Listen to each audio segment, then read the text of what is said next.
আসসালামু আলাইকুম রাহমাতুল্লাহি ওয়া বারাকাতুহু। ওয়া আলাইকুম আসসালাম ওয়া রাহমাতুল্লাহি ওয়া বারাকাতুহু। সবাই কেমন আছেন? অনেকদিন পর আপনাদের সাথে কথা বলা হইতেছে, আলহামদুলিল্লাহ। আজকে আমরা একটা জরুরি বিষয় নিয়ে কথা বলবো ইনশাআল্লাহ। আমরা এতদিন এর আগে আমাদের কি কি আলোচনা হয়েছে বলো তো? ওযু ভাঙার কারণ, তাই না? আমাদের বাইরের ভিতরে 13 ফরজ। আজকে আমরা একটা বিষয় আলোচনা করব, খুব মনোযোগ দাও বেটারা। সেটা হলো নামাজের ওয়াজিব 14টি। বলো, নামাজের ওয়াজিব 14টি। ওয়াজিব কাকে বলে? অর্থাৎ যদি ভুলে এই 14 কারণে, আরো কিছু কারণ আছে, এখানে 14 কারণ লিখছি, কোন একটা ইচ্ছাকৃত ছেড়ে দেয়, কি বলছি বলো, নামাজ হবে না। নামাজ ভুলে ছেড়ে দিলে সাউসেজদা দিতে হবে। সাউসেজদা কাকে বলে? শেষ রাকাতে, শেষ বৈঠকে তাশাহুদ পড়ার পরে ডান দিকে সালাম ফিরাবে, এরপরে দুইটা সিজদা দিবে। সাউসেজদা মানে জরিমানা। সাউসেজদা মানে কি? ভুল করছে এজন্য ভুলের সিজদা। আচ্ছা, তাহলে ওয়াজিবগুলা কেমন উদাহরণ? মনে করো একটা মানুষ, তার একটা হাত নাই, সম্পূর্ণ মানুষ না অসম্পূর্ণ মানুষ? ওয়াজিবটা এরকম, মানুষের শরীরে যেমন হাত পা একটা অঙ্গ যেমন গুরুত্বপূর্ণ, নামাজের জন্য ওয়াজিবটা তেমনই কি গুরুত্বপূর্ণ। আর ফরজটাকে কিসের তার সাথে উদাহরণ দিয়েছিলাম আমরা? মাথা না থাকলে তাকে কি বলে না? আর আসো, নামাজের ওয়াজিব সর্বমোট এখানে লিখছে 14টা।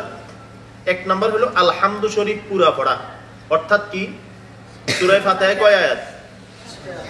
7 আয়াত পুরা পড়তে হবে। কেউ যদি এক আয়াত ছেড়ে দেয় তাহলে তাকে সাউসিজদা দিতে হবে শেষে। আমার কথা কি বুঝছো? জি। আলহামদু শরীফ পুরা পড়া মানে সূরা ফাতিহা, সবাই বলো না সূরা ফাতিহা।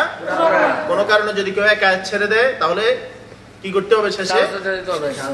2 নম্বর আলহামদুর সঙ্গে সূরা মিলান। বলো, আলহামদুর সঙ্গে কি মিলানো?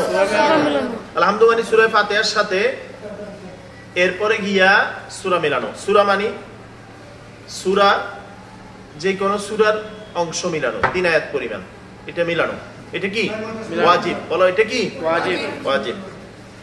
3 নম্বরে রুকু সেজদায় দেরি করা, মানে কি রুকুতে গিয়া সেজদা গিয়া কমসে কম, কি কইছি গো, কমসে কম মিনিমাম এক তাসবিহ, অর্থাৎ সুবহান রাব্বিয়াল আযীম, সুবহান রাব্বিয়াল আ'লা, এই এক তাসবিহ পরিমাণ কি করা? দেরি করা। বলো না, দেরি করা। দেরি করা মনে থাকবে ইনশাআল্লাহ। এটা কি বুঝছো? আচ্ছা, আমি কি বলছি এটা কে বুঝাইতে পারবে আমারে? রুকু সিজদা দেরি করা তার মানে কি? এক তাসবিহ পরিমাণ। এক তাসবিহ কারে কয়? সুবহান রাব্বিয়াল আ'লা, আ'লা সুবহান রাব্বিয়াল আযীম। আরেকটা বিষয় হলো, দেখো, সেটা হলো রুকু হইতে 4 নম্বরে সোজা হইয়া খাড়া হইয়া দেরি করা। তোমরা দেখবে নামাজ পড়তে গেলে কিছু মানুষকে দেখবে, আমার কথা খেয়াল করো, রুকু থেকে সোজা হই না দাঁড়াইয়া সে সিজদা চলে যায়। এরকম রুগী দেখছো নি? এরকম তোমরা করো নি? তোমরাও করো। যদি তোমাদের দিকে হুজুররা নামাজের দিকে না তাকায়, তোমরা এইভাবে শর্টকাট মারি দাও। মনে করো শর্টকাট মুনাজাত, ইমাম সাহেব জিন্দাবাদ। না, শর্টকাট নামাজ জাহান্নামে যাওয়ার কারণ। বলো কি? হাদিসে আছে রাসূলুল্লাহ সাল্লাল্লাহু আলাইহি ওয়াসাল্লাম, মুখ খুলি কইলা না সাল্লাল্লাহু আলাইহি ওয়াসাল্লাম, বলো দুরূদ পড়তে জিলাপি লাগে না? খেজুর লাগে না? বিস্কিট লাগে না? আতর লাগে না? আগরবাতি লাগে না? আগুন লাগে না? নামাজের পরে মিলাদ আছে, কওয়া লাগে, দুরূদ পড়তে মুহাব্বত লাগে। কি লাগে বলো? মুহাব্বত লাগে। যদি মুহাব্বত জিলাপির উপরে হয়ে যায়, জিলাপি ছাড়া দুরূদ পড়া যাবে না। যদি মুহাব্বত আগরবাতির উপরে হয়ে যায়, আগরবাতি ছাড়া দুরূদ পড়বে না। বুঝো নাই কথাটা? যদি মুহাব্বতটা আগুনের উপরে হয়ে যায়, দুক্কাডি আগরবাতি জ্বালানো ছাড়া মিলাদ তাহলে মুহাব্বতটা কি জিলাপির উপরে থাকবে না কলিজায় থাকবে? কলিজায় থাকবে। আচ্ছা, রাসূলুল্লাহ সাল্লাল্লাহু আলাইহি ওয়াসাল্লাম বলছেন সবচেয়ে নিকৃষ্টতম চোরকে যে নামাজ চুরি করে। বলে কেমনে চুরি করে? রুকু সিজদা ঠিকমতো করে না, তাকে নামাজ চোর বলে। অর্থাৎ রুকু থেকে সোজা হইয়া খাড়া হইয়া কি করতে হবে? সাইদ, রুকু থেকে সোজা হইয়া খাড়া হইয়া কি করতে হবে? মিনিমাম এক তাসবিহ পরিমাণ। কয় তাসবিহ পরিমাণ? সামি আল্লাহু লিমান হামিদা। এখানে কি বলবে? রব্বানা লাকাল হামদ হামদান কাসীরান তাইয়িবান মুবারাকান ফি। এতটুকু না বললো রব্বানা লাকাল হামদ। এখানে আরেকটা মাসালা বলি, তুমি যদি কখনো মুকাব্বির হও, কি হও? মুকাব্বির হও। মুকাব্বির মানে নামাজ পড়াইতেছে, মাইক নেই, ওই কাতারের মধ্যখানে বিভিন্ন মাহফিলে দেখো না মুকাব্বির হয়েছে? জি। কথা বলো না? জি। যখন ইমাম সাহেব বলবে সামি আল্লাহু লিমান হামিদা, তুমি মুকাব্বির হিসেবে কি বলবা? রব্বানা লাকাল হামদ। আচ্ছা, দুই সিজদার মাঝখানে সোজা হইয়া বসিয়া দেরি করা, অর্থাৎ দুই সিজদার মাঝখানে সোজা হয়ে বসা। অনেকে দেখবেন মুরগির মতো, মুরগি কি খানা খাইয়া আদার খাওয়ার সময় এক ঠোঁট মারিয়ে কিছুক্ষণ রেস্টে নামাইতে থাকে, মারতে থাকে বলো না কি? কিছু মানুষ আছে নামাজে দুই সিজদার মাঝখানে বসবে কেমনে, মুরগির মতো খালি মাইতে থাকে। আর তারাবির সামনে তো তারাবি আসতেছে, বাস মাইতেই আছে। জয়ে যত দ্রুত পড়তে পারে এ হলো স্মার্ট হাফেজ, সে হলো ডেঞ্জারাস হাফেজ, সে হলো সাংঘাতিক হাফেজ, সে হলো কি হাফেজ? ইমাম তারাবি কোথাও, তোমরা কোথাও তারাবি পড়াইতে গেলে দেখবা তোমাদের কাছে পরামর্শ দিবে, হুজুর আর একটু তাড়াতাড়ি করা যায়, হুজুর অমুক মসজিদে তো আরো তাড়াতাড়ি শেষ হয়, হুজুর আপনি যদি এইভাবে স্লো পড়ান মুসল্লি তো থাকবে না। আচ্ছা মুসল্লি না থাকলে কি হয়েছে, আল্লাহ থাকলে? ঠিক বুঝো নাই কথা? মুসল্লি আছে মসজিদে ভরপুর, আল্লাহ নাই, ফায়দা কি? বুঝতেছেন ছোট্ট কথাগুলো? আচ্ছা দুই সিজদার মাঝখানে সোজা হয়ে কি করা? এখানে একটা দোয়া আছে, আল্লাহুম্মা ফিরলি যামবি, না না, রব্বিগফিরলি ওয়ারহামনি ওয়াআফিনি ওয়াহদিনি ওয়ারযুকনি ওয়াজবুরনি, এতটুকু বলে আমি ওদের পড়তাম না, তুমি বসে থাকো কিছুক্ষণ স্লো। আচ্ছা এরপরে চলো দরমিয়ানি বৈঠক, বলো দরমিয়ানি বৈঠক। 3 রাকাত আর 2 রাকাত নামাজে, 3 রাকাত আর 4 রাকাত নামাজে প্রথম বৈঠকটা দরমিয়ানি বৈঠক। দরমিয়ান মানে মধ্যখানের বৈঠক, এটা ওয়াজিব। এটা কি ওয়াজিব। কেউ যদি এটাতে না বসে কি করতে হবে? আচ্ছা দোনো বৈঠকে আত্তাহিয়াতু পড়া, 3 রাকাত 4 রাকাত নামাজে প্রথম বৈঠক এবং শেষ বৈঠক দোনো বৈঠকে কি পড়তে হবে? আত্তাহিয়াতুল্লাহি ওয়াস সালাওয়াতু ওয়াত তাইয়্যিবাত, পুরোটা। ইমামের জন্য কেরাত আসতে এবং আচ্ছা এইটার ব্যাখ্যা কি করে দিতে পারবে? আমরা পুরো জীবন তো পড়লাম, অর্থাৎ 3 ওয়াক্ত নামাজ এশা মাগরিব ফজর, এখানে ইমাম সাহেব কেরাত জোরে পড়া ওয়াজিব। কি কইছি বলো? সবাই কয় নাই? কয় ওয়াক্তে, কোনটা কোনটা? জোহর আসর, এখানে ইমাম সাহেব কেরাত আসতে পড়া ওয়াজিব। কি বলছি বলো? এখন যদি কোন ইমাম সাহেব জোহর আর আসরে কেরাত জোরে পড়ে ফেলে তাহলে ওয়াজিব তরক হইছে কিনা? তাহলে কি করতে হবে? আচ্ছা কোন ইমাম সাহেব মাগরিব এশা ফজরে কোনো কারণে যদি কেরাত জোরে না পড়ে, স্লো পড়ে, নিজে নিজে পড়ে সিজদা চলে যায়, তাহলে এখানে নামাজ শুদ্ধ করতে হলে কি করতে হবে? জরিমানা দিতে হবে কারেন্টের বিলের মতো। তার মানে সময় মতো সাউসিজদা মানে কারেন্টের বিলের মতো টাইম মতো আদায় করা হয় না, এই জন্য জরিমানা চলে এসছে। সাউসিজদা মানে সময় মতো করা হয় না, এই জন্য কি করতে হবে? জরিমানাটার নাম কি? আমি বুঝতেছো না? আমি হ্যাঁ এই যে আমি এখানে। আচ্ছা এরপরে চলো বিতিরের নামাজে দোয়া কুনুত পড়া। কিসের নামাজ? বিতির। বিতির শব্দটা বিতির না, বিতির। বিতির মানে বেজর। বলো কি? হাদিস আছে ইন্নাল্লাহু ভিতরুন ইউহিব্বুল ভিতরা, আল্লাহ বেজর, এই জন্য বেজরকে পছন্দ করে। আল্লাহ বেজর, এই জন্য বেজরকে কি করে? এই জন্যই তো নামাজ 5 ওয়াক্ত। বুঝো না কথা? এই জন্যই তো নামাজ কি? দেখো আল্লাহ সব জোড়া জোড়া সৃষ্টি করছে, আল্লাহ কিন্তু বেজর। রাতের বিপরীতে কি? সকাল বিকাল, গরম সুখ সুস্থতা সব। ওয়াখালাকনাকুম আজওয়াজা, আল্লাহ সব জোড়া জোড়া সৃষ্টি করছেন, কিন্তু আল্লাহ নিজে বেজর। এই জন্য আল্লাহ বেজরকে পছন্দ করেন। আল্লাহ বেজরকে কি করেন? বিতির নামাজ 3 রাকাত। শেষ রাকাতে সূরা ফাতিহা সূরা মিলাইয়া এরপর একটা তাকবীর দিয়া এরপর দোয়া কুনুত পড়া। আল্লাহুম্মা ইন্না নাস্তাঈনুকা ওয়া নাস্তাগফিরুকা, এটা পড়া ওয়াজিব। এটা ছাড়া কি হবে না? নামাজ হবে না।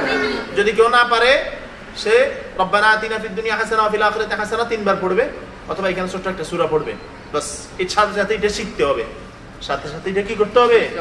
শিখতে হবে। আচ্ছা চলো দোনো ঈদের নামাজে 6 তাকবীর বালা। 2 ঈদ মানে কি? কোরবানির ঈদ, অর্থাৎ সেমাইর ঈদ আর গরু গোশতের ঈদ, এটাই তো বুঝি আমরা, তাই না? একটাতে সেমাই খায় আর একটাতে কি খায়? আচ্ছা একটা রোজার ঈদ, একটা কোরবানির ঈদ। রোজার ঈদ হয় শাওয়ালের 1 তারিখে, আর কোরবানি ঈদ হয় জিলহজ মাসের 10 তারিখে। জিলহজ মাসে কয় তারিখে? 10 তারিখে। আচ্ছা 2 ঈদের নামাজে 6 তাকবীর বলা মানে বাড়তি 6টা তাকবীর বলা। প্রথম রাকাতে সানা পড়ার পরে 3টা, দ্বিতীয় রাকাতে রুকুতে যাওয়ার আগে 3টা, এই 6টা তাকবীর। দোনো ঈদের নামাজে এই 6টা তাকবীর বলা কি? ওয়াজিব। এখানে একটা সুন্দর মাসালা শুনো। কমু 1000 টাকা দেওয়া দরকার এই মাসালা বলা লাগবে। বড় কোনো জামাত জুমার নামাজ কি কইছি গো? জুমার নামাজ অথবা বড় ঈদের নামাজ। এখানে যদি কোনো ওয়াজিব ছুটে যায় এখানে সাউসেজদা দিবে না। কথা বোঝা নাই? এখানে সাউসেজদা দিবে না। কেন? ঈদের নামাজে 5 ওয়াক্ত নামাজে মুসল্লি সবগুলো আইয়ে দিবে না, ফজর পড়ে না যে এও আইয়ে। ফজরের পর নেওয়ায় এখন ঈদের নামাজ যদি ইমাম সাহেব ভুল করার কারণে সাউসেজদা দেয়, এগুলো তো নামাজ পড়ে না, এগুলো তো মাসালা জানে না, একটা বিশৃঙ্খলা সৃষ্টি হবে। জুমার নামাজে প্রতিদিন নামাজ পড়তে যায় এরকম মানুষ আসে না, কিছু উল্টাপাল্টা মানুষও আসে। আচ্ছা, তো এখন কি হইলো, জুমার নামাজ যদি কোনো বড় ভুলের কারণে সাউসেজদা দেয়, এই মুসল্লির ভিতরে বিশৃঙ্খলা সৃষ্টি হবে। কথা কি বুঝতে পারছি? জি। আচ্ছা চলো, এখানে আরেকটা মাসালা বলি। কমু জি জি ঈদের নামাজে অথবা জানাজার নামাজ, কি কইছি কও? জানাজার নামাজ ঈদের নামাজে তুমি এমন সময় গেছো তোমার ওযু নাই, ওইখানে ওযুর ব্যবস্থা নাই। জানাজার নামাজে এমন সময় গেছো সেখানে ওযুর ব্যবস্থা আছে, কিন্তু এখন তুমি ওযু করতে গেলে জানাজা ছুটে যাবে।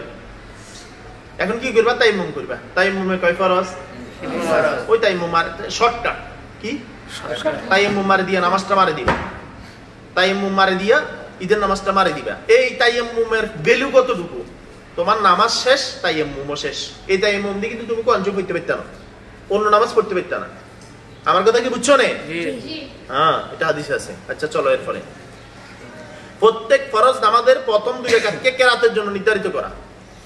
কেরাত কারে কইছিল মনে আছে না? জি তার মানে কি? সূরা ফাতিহার পরে সূরা ফাতিহা পড়ে আবার প্রথম 2 রাকাতে কি মিলানো? সূরা মিলানো। এটা হলো ফরজের বেলায়। কিন্তু 4 রাকাত সুন্নতের বেলায়, নফলের বেলায় 4 রাকাতে কেরাত মিলাইতে মানে সূরা মিলাইতে হবে। কথা কি বুঝতে পারছি? জি। আচ্ছা, প্রত্যেক রাকাতের ফরজগুলির তারতিব ঠিক রাখা। তারতিব মানে সিরিয়াল। তারতিব মানে কি? সিরিয়াল এই কথা কও। সিরিয়াল তুমি আগে রুকু সেজদা করবা, পরে রুকু করবে, এই সিস্টেম নাই। আগে শেষ বৈঠক করে ফেলবে, পরে তাকবীরে তাহরিমা বলবে, এটা হবে না। একদম শুরু থেকে শেষ পর্যন্ত সব কি রাখতে হবে? সিরিয়াল ঠিক রাখতে হবে। ঠিক রাখতে হবে। প্রত্যেক রাকাতের ওয়াজিবগুলির তারতিব ঠিক রাখা, ওয়াজিবের তারতিবও ঠিক রাখতে হবে, নিয়ম সিরিয়াল ঠিক রাখতে হবে। উল্টাপাল্টা করলেই কি করতে হবে? বলো, সাউসিদা দিতে হবে। এরপরে 14 নম্বর আসসালামু আলাইকুম বলিয়া নামাজ শেষ করা। আসসালামু আলাইকুম বলিয়া কি করা? নামাজ শেষ করা। এই 14টা জিনিস নামাজের ভিতরে ওয়াজিব। যদি ইচ্ছাকৃত ছেড়ে দেয়, সাউসিদা দিতে হবে। যদি ইচ্ছাকৃত ছেড়ে দেয়, সাহু মানে তো ভুল, ভুল হলেই না সাহু সিজদা। যদি ইচ্ছাকৃত ছাড়ে, এটা কিন্তু কসদান সিজদা হবে, ইচ্ছাকৃত ভুলের কারণে সিজদা। তাহলে সাহু সিজদা কখন হবে? ইচ্ছাকৃত ছেড়ে দিলে। কখন? এবার আরেকটা সূক্ষ্ম মাসালা শোনো। যদি কোনো কারণে কেউ এক নামাজে 2-3টা ওয়াজিব ছেড়ে দিছে, সাহু সিজদা কয়বার? বলো, একবার। অর্থাৎ একবার সাহু সিজদা দিলে, অর্থাৎ ডান দিকে সালাম ফিরিয়ে 2টা সিজদা করলে কি হয়ে যাবে? নামাজ হয়ে যাবে। এখন কেউ যদি শরমে, লজ্জায়, আমি ইমাম সাহেব সাহু সিজদা গত সপ্তাহে গেছে, এই সপ্তাহ দিব, মানছি কি করবো? ইমাম সাহেব নামাজের পরিমাণে বোর কথা চিন্তা করে, বাচ্চা কাচ্চা, সে যদি সাহু সিজদা না দেয়, বলো নামাজ হবে না। ডাক্তার একটা বলে কবরস্থান দিয়ে যেতেছে আর কি, তো মাথায় কাপড় দিয়ে ফেলছে। কম্পাউন্ডার যারা থাকে এরা জিজ্ঞেস যে মাথায় কাপড় দিলেন কা? বলছে এই কবরস্থানের নতুন কবর জলগুলো দেখছো সবগুলো আমার ওষুধ খেয়ে মারা গেছে। এখন এইরকম ইমাম যদি হয়, মাসালা না জানে, তাহলে কি করবে? বলছে সাউসিজদা দিলেন যে কারণ তো কিছু দেখলাম না, ছোট্ট করে একটু বাতাস গেছিল, ছোট্ট করে একটু বাতাস গেলে সাউসিজদা যাইবো না নামাজ যাইবো না ওযুও যাইবো? এখন না জানলে তো ছোট্ট করে বাতাস মারিব, ছোট্ট করে সাউসিজদা মারি দিব, নিজেও জাহান্নামে যাইবো। কথা কনা মুসল্লিরও কোথায় যাইবো?